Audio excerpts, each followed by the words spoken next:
Hello student, कैसे हैं आप सब। उम्मीद करता हूं आप सब अच्छे होंगे, मस्त होंगे, बेहतर होंगे और आपकी पढ़ाई बेहतर चली होगी। बच्चों, आज का जो हमारा टॉपिक है आप देख सकते हैं, हरिवंशराय बच्चन जी का साहित्यिक परिचय।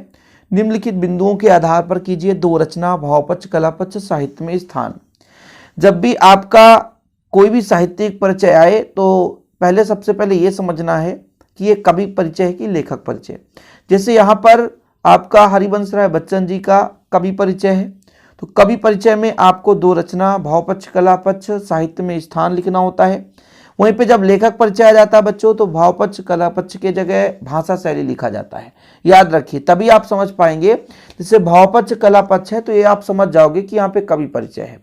यदि इसके स्थान पर भाषा शैली आ जाता तो समझ जाते आप लेखक परिचय है। तो इधर उधर भटकने की जरूरत फिर नहीं पड़ेगी। ठीक, अब जैसे आप किसी भी कवि के बारे में जब कवि परिचय लिखते हैं तो कहीं पे आप लोग गद्य नहीं लिखेंगे, गद्यांश शब्द का प्रयोग नहीं होगा, नाटक, कहानी, एकांकी इनका प्रयोग नहीं होगा। जहां भी आप प्रयोग करेंगे तो कविता शब्द का प्रयोग करेंगे। इनके कविताओं में प्रेम सौंदर्य की भावना है। इनके कविताओं में हिंदी, उर्दू, संस्कृत भाषा, अंग्रेजी, फारसी आदि शब्दों का प्रयोग किया है। इनके कविताओं में विभिन्न प्रकार के अलंकार जैसे रूपक, उपमा, अनुप्रास नहीं बन रहा फिर भी आप कर सकते हो ना, है ना। इनके विभिन्न प्रकार के रसों का भी प्रयोग किया। आपसे नहीं बन रहा है तो अद्भुत रस, विभत्स रस, वीर रस ऐसा आप बोल दो। बात्सल रस सबसे अच्छा, क्योंकि भाई ये जो हरिवंशराय बच्चन जी है हालावादी कवि है। हालावादी मतलब क्या होता है? हाल का अर्थ क्या होता है बताओ? हालावाद का मतलब होता है रोमांस वाले कवि। जैसे हाला का अर्थ होता है मदिरा, और भैया जो वाद का अर्थ होता है सिद्धांत या मत। मतलब मदिरावाद के सिद्धांत, अर्थात जो मदिरा पी लेता है वह अपने आप में ही खुश रहता है, मुग्ध रहता है, मदमस्त रहता है। हालांकि इनकी रचना में ऐसा नहीं मिलता है कि मदिरा पान खा करके पी करके ये रचना कोई कवि मतलब कविता के बारे में लिखा हो, लेकिन रोमांसता मतलब थोड़ा सा यदि आप उनकी कविताओं को पढ़ेंगे तो अंदर से गदगद हो जाएंगे। इसलिए इनको कहा जाता है हालावाद कवि। ठीक है, हालावाद के साथ साथ रहस्यवादी भी कवि हैं। जैसे आप जब भी किसी भी कवि परिचय, लेखक परिचय के बारे में मतलब तैयारी करते हैं तो थोड़ा बहुत कुछ पॉइंट को याद करना पड़ता है। जैसे आपका हरिवंशराय बच्चन जी, इसको आपको तैयारी करना पड़ेगा कि हालावादी कवि है। हालावादी कवि, क्योंकि मान लो हालावादी कवि यदि आपको तैयार है तो 3-4 लाइन इसमें बन जाएगा बिना सोचे समझे। दो रचना में भैया मधु नाम की लड़की साला गई, ठीक है, और कलश लेकर गई थी। तो मधुशाला, मधु कलश। मधु नाम की लड़की कलश लेकर साला गई, ऐसे में दो आप याद कर लोगे, मधुशाला, मधु कलश। क्या मधुबाला भी है, निशा निमंत्रण भी है। तो भाई ज्यादा मत करो ना याद, उतना ही याद करो जितना जरूरत है, जितना भैया आपसे याद हो जाए। मैं ज्यादा आपसे कहता ही नहीं हूं। मधुशाला, मधुबाला, मधु कलश, ठीक है। निशा निमंत्रण तो आप लोग दो ही पूछा जाएगा। तो मधुशाला, मधु नाम की लड़की साला गई कलश लेकर, होगा कोई डांस प्रतियोगिता।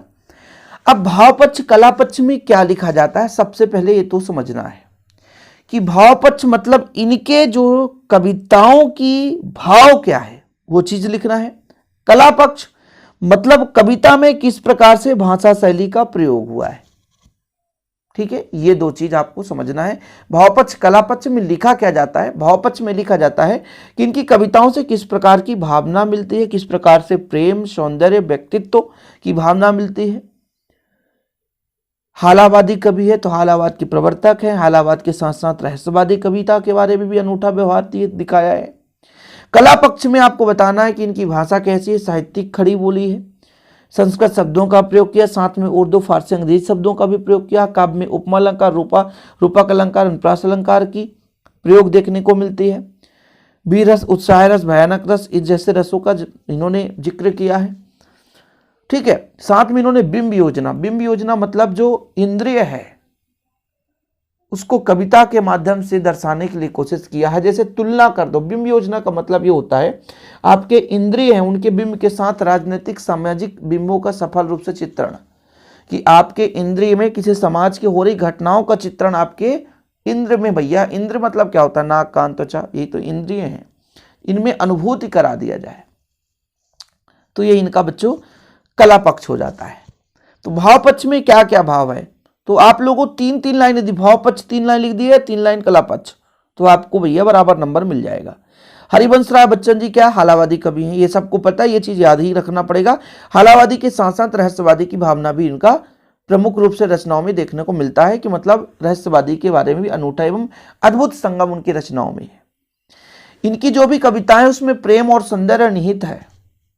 प्रेम के साथ साथ साहित्य में मानवतावाद का भी दर्शन, व्यक्तित्ववाद का भी दर्शन देखने को मिलता है। सामाजिक चेतना का प्रमुख रूप से इनका स्थान है। सामाजिक चेतना मतलब समाज के प्रति उनका जो भी दृष्टिगोचर रहा हो, समाज के विभिन्न प्रकार के घटित घटनाओं के बारे में उन्होंने अपना चित्रण किया अपनी कविताओं के माध्यम से, यथार्थ रूप से अभिव्यक्त हुई है समाज की। ठीक, तो समाजवादी कवि भी कहलाते हैं। सामाजिक चेतना भी इनके कविताओं में देखने को मिलता है। फिर आपका आ जाता है कला पक्ष में। कला पक्ष में इनका भाई जो भाषा है शुद्ध साहित्यिक खड़ी बोली है। संस्कृत शब्दों का इन्होंने बहुत ज्यादा जिक्र किया है। साथ साथ में उन्होंने उर्दू, फारसी, अंग्रेजी भाषाओं का भी इनमें शब्दों का संग्रह किया है। अलंकार में 2-3 अलंकार तैयार रखो कि रूपक, उपमा, अनुप्रास, श्लेष अलंकार का इन्होंने सुंदर रूप से इनके कविताओं में देखने को मिलता है। साथ में बच्चन जी अपने काव्य में एक प्रकार से वीर रस आप दे सकते हो, उत्साह है ना, भयानक रस, अद्भुत रस का भी प्रयोग किया है। लेकिन सबसे बेहतर रूप से इन्होंने बिंब योजना को सटीक रूप से, सार्थक रूप से प्रयोग किया है। बिंब योजना का मतलब होता है आपके इंद्रिय में बिंब जो है सामाजिक राजनीतिक बिंब के साथ चित्रण करना, एकदम सटीक रूप से तुलना करना, ये बिंब विधान कहलाता है। ठीक, तो ये भाव पक्ष, कला पक्ष है जो आपकी तैयार करना भैया आप लोगों को। अब तीसरा पॉइंट जो आता है साहित्य में स्थान। साहित्य में स्थान मतलब साहित्य के क्षेत्र में क्या स्थान है।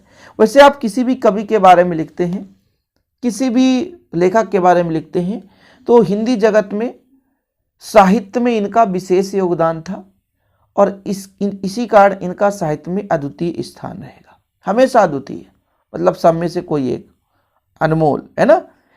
और हरिवंश राय बच्चन जी का एक शब्द आपने पहले ही समझ लिया कि हालावाद के कवि हैं। तो हालावाद के प्रवर्तक हरिवंश राय बच्चन जी छायावाद के क्षेत्र में भी कुछ न कुछ प्रमुख योगदान दिया है। इन्होंने अनेक विधाओं में सफल रूप से हिंदी साहित्य की रचना की है। अनेक विधाओं में उन्होंने हिंदी साहित्य को उखेरा है, एक प्रकार से अभूतपूर्व सेवा दी है और अविस्मरणीय स्थान रहेगा इनका, अद्वितीय स्थान रहेगा साहित्य में।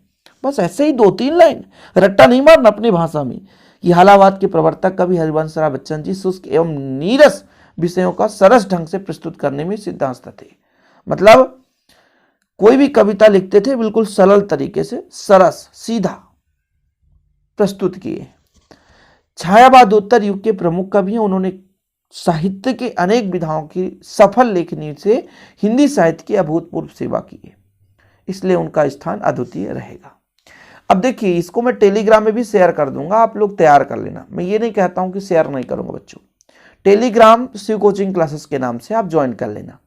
लेकिन यदि आप एक बार वीडियो कोई भी चीज देखते हो तो आपको देर तक वो याद रहता है, इसलिए आप लोग वीडियो के माध्यम से समझा करें। आज के लिए इतना ही। जय हिंद, वंदे मातरम।